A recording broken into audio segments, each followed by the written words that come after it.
Over the next month or so, I have a handful of life changes that are happening, and it's been causing me a lot of financial anxiety. I used to struggle a lot with having an issue spending money, and it always would stress me out. And if I'm being honest, the one thing that has actually helped a lot was having a financial plan. So, anytime that I feel financially stressed or I'm feeling any sort of anxiety around my finances, I always like to go in and do a financial check-in. This is where I go through my credit card statement, I look at what I've been spending so far, and I compare it to the original plan and budget that I set out for the month. From there, I like to look at what I budgeted for the month against what I've actually spent, and I'll make any adjustments that I feel are necessary. When it comes to managing financial stress and anxiety, I really like to put myself in control of the situation. Having a financial plan and a tool to manage my money has made the biggest difference for me, and it's really helped me improve my relationship with my spending overall. If you struggle with spending or financial anxiety, I definitely recommend trying this out.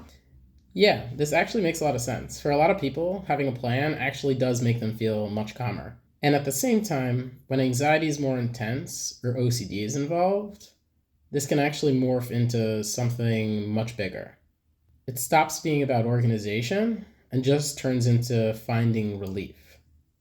So if you notice yourself constantly checking accounts, reviewing your numbers, making sure your budgeting is exactly the way it should be, or feeling panicked if you don't look, then it's probably not about finances anymore. It's about trying to gain certainty. And the more your brain learns, I only feel okay if I check or plan, the less tolerance your brain has for uncertainty surrounding money and finances. So budgeting isn't a problem and planning isn't bad, but when those things become compulsive, they can actually keep your financial anxiety going instead of making it better.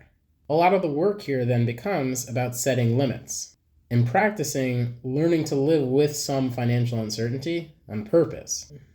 Because sometimes doing more to feel safe actually keeps your anxiety stuck. To learn more about financial anxiety and OCD, feel free to check out anxietybhp.com.